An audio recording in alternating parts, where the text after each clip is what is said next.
उत्तरकांड के पिछले भाग में आपने सुना, राक्षसों के विनाश से दुखी होकर सुमाली ने अपनी पुत्री कैकसी से कहा कि पुत्री, राक्षस वंश के कल्याण के लिए मैं चाहता हूँ कि तुम परम पराक्रमी महर्षि विश्रवा के पास जाकर उनसे पुत्र प्राप्त करो।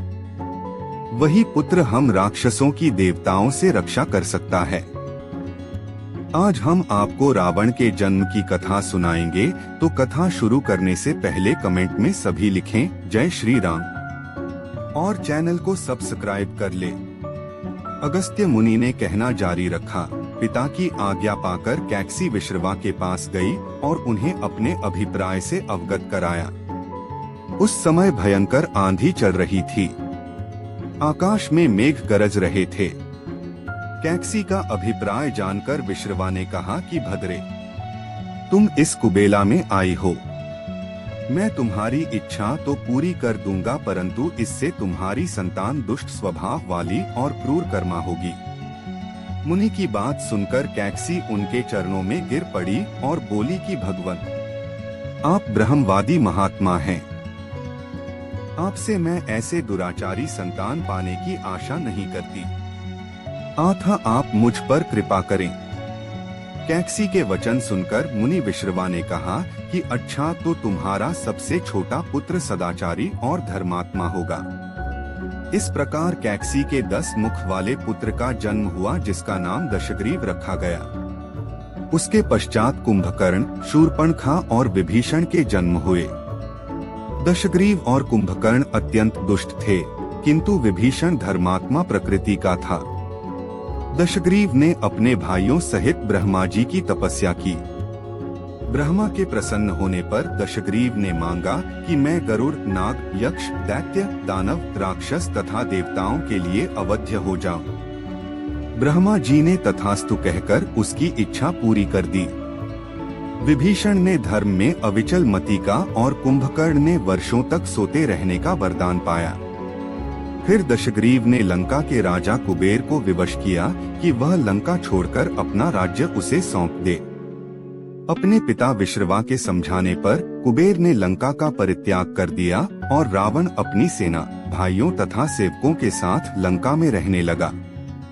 लंका में जम जाने के बाद अपने बहन शूर्पणखा का विवाह कालका के पुत्र दानवराज विद्युविह्वा के साथ कर दिया।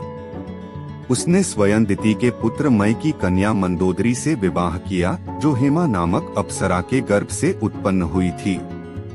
विरोचन कुमार बलि की पुत्री वज्रज्वला से कुंभकर्ण का और गंधर्वराज महात्मा शैलूष की कन्या सरमा से विभीषण का विवाह हुआ। कुछ समय पश्चात मंदोदरी ने मेघनाद को जन्म दिया, जो इंद्र को परास्त कर संसार में इंद्रजित के नाम से प्रसिद्ध हुआ। सत्ता के मद में रावण उच्छृंखल हो देवताओं, ऋषियों, यक्षों और गंधर्वों को नाना प्रकार से कष्ट देने लगा। एक बार उसने कुबेर पर चढ़ाई करके उसे युद्ध में पराजित कर दिया और अपनी विजय की स्मृति के रूप में कुबेर के पुष्पक विमान पर अधिकार कर लिया। उस विमान का वेग मन के समान तीव्र था। वह अपने ऊपर बैठे हुए लोगों की इच्छानुसार छोटा या बड़ा रूप धारण कर सकता था। विमान में मणि और सोने की सीढ़ियां बनी हुई थीं और तपाए हुए सोने के आसन बने हुए थे। उस विमान पर बैठकर जब वह शरवण नाम से प्रसिद्ध सरकंडों के विशाल वन से होकर जा रहा था, तो भगवान शंकर के पार्षद नंदीश्वर ने उसे रोकते हुए कहा कि दशग्रीव, इस वन में स्थित पर्वत पर भगवान शंकर क्रीड़ा करते हैं, इसलिए यहाँ सभी सुर, असुर, यक्ष आदि का आना निषिद्ध कर दिया गया है। नंदीश्वर के वचनों से क्रुद्ध होकर रावण विमान से उतरकर भगवान शंकर की ओर चला। उसे रोकने के लिए उससे थोड़ी दूर पर हाथ में शूल लिए नंदी दूसरे शिव की भांति खड़े हो गए। उनका मुख वानर जैसा था। उसे देखकर रावण ठहाका मारकर हंस पड़ा। इससे कुपित हो नंदी बोले कि दशानन, तुमने मेरे वानर रूप की अवहेलना की है, इसलिए तुम्हारे कुल का नाश करने के लिए मेरे ही समान पराक्रमी रूप और तेज से संपन्न वानर उत्पन्न होंगे। रावण ने इस ओर तनिक भी ध्यान नहीं दिया और बोला कि जिस पर्वत ने मेरे विमान की यात्रा में बाधा डाली है, आज मैं उसी को उखाड़ फेंकूंगा। यह कहकर उसने पर्वत के निचले भाग में हाथ डालकर उसे उठाने का प्रयत्न किया। जब पर्वत हिलने लगा तो भगवान शंकर ने उस पर्वत को अपने पैर के अंगूठे से दबा दिया। इससे रावण का हाथ बुरी तरह से दब गया और वह पीड़ा से चिल्लाने लगा। जब वह किसी प्रकार से हाथ न निकाल सका तो रोते रोते भगवान शंकर की स्तुति और क्षमा प्रार्थना करने लगा।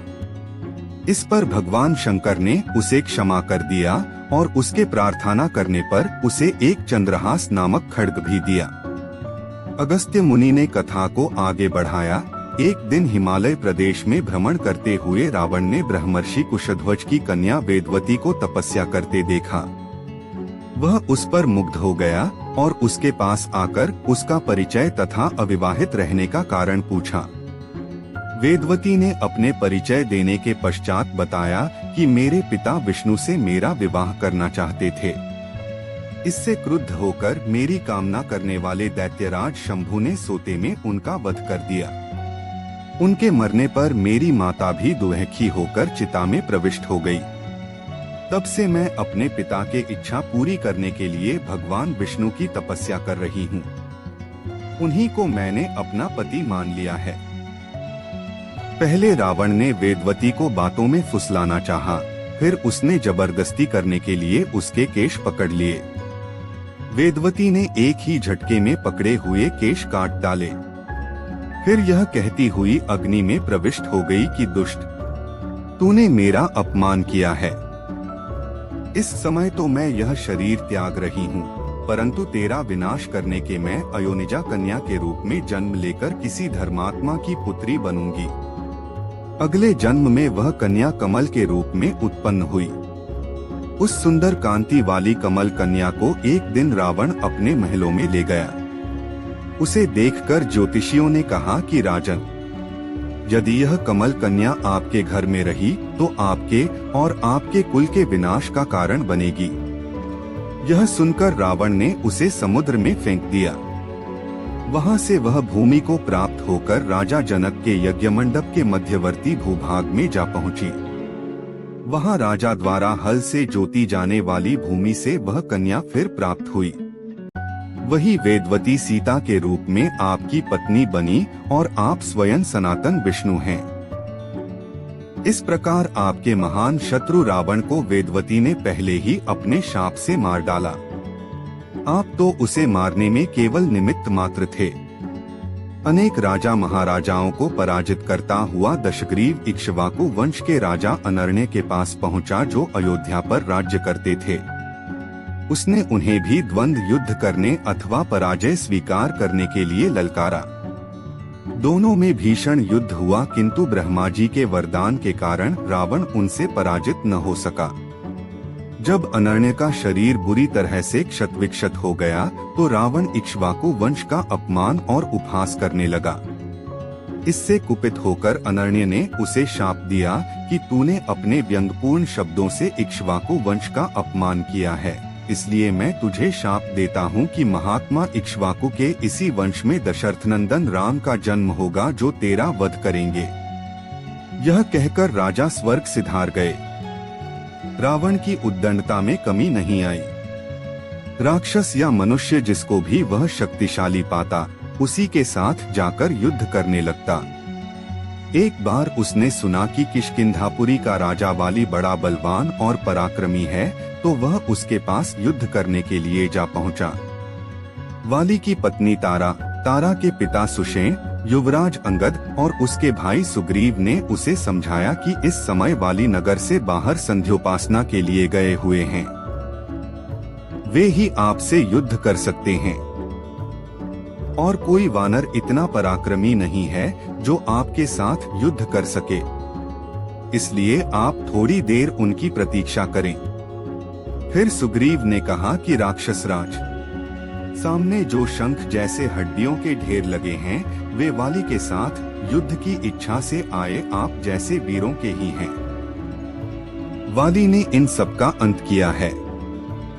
यदि आप अमृत पीकर आए होंगे तो भी जिस क्षण वाली से युद्ध करेंगे, वह क्षण आपके जीवन का अंतिम क्षण होगा। यदि आप आपको मरने की बहुत जल्दी हो तो आप दक्षिण सागर के तट पर चले जाइए, वहीं आपको वाली के दर्शन हो जाएंगे। सुग्रीव के वचन सुनकर रावण विमान पर सवार हो तत्काल दक्षिण सागर में उस स्थान पर जा पहुंचा जहां वाली संध्या कर रहा था। उसने सोचा कि मैं चुपचाप वाली पर आक्रमण कर दूंगा। वाली ने रावण को आते देख लिया, परंतु वह तनिक भी विचलित नहीं हुआ और वैदिक मंत्रों का उच्चारण करता रहा। जो ही उसे पकड़ने के लिए रावण ने पीछे से हाथ बढ़ाया, सतर्क वाली ने उसे पकड़कर अपनी कांख में दबा लिया और आकाश में उड़ चला। रावण बार बार वाली को अपने नखों से कचोटता रहा, किंतु वाली ने उसकी कोई चिंता नहीं की। तब उसे छुड़ाने के लिए रावण के मंत्री और अनुचर उसके पीछे शोर मचाते हुए दौड़े, परंतु वे वाली के पास तक न पहुंच सके। इस प्रकार वाली रावण को लेकर पश्चिमी सागर के तट पर पहुंचा। वहां उसने संध्योपासना पूरी की। फिर वह दशानन को लिए हुए किष्किंधापुरी लौटा। अपने उपवन में एक आसन पर बैठकर उसने रावण को अपनी कांख से निकालकर पूछा कि अब कहिए आप कौन हैं और किस लिए आए हैं। रावण ने उत्तर दिया कि मैं लंका का राजा रावण हूँ, आपके साथ युद्ध करने के लिए आया था। वह युद्ध मुझे प्राप्त हो चुका है। मैंने आपका अद्भुत बल देख लिया। अब मैं अग्नि की साक्षी देकर आपसे मित्रता करना चाहता हूँ। फिर दोनों ने अग्नि की साक्षी देकर एक दूसरे से मित्रता स्थापित की। उत्तरकांड के अगले भाग में हनुमान जी के जन्म की कथा सुनाई जाएगी। कथा सुनने के लिए चैनल को सब्सक्राइब कर ले। मिलते हैं अगली कथा में, तब तक कहानी तक की तरफ से सभी को जय श्री राम।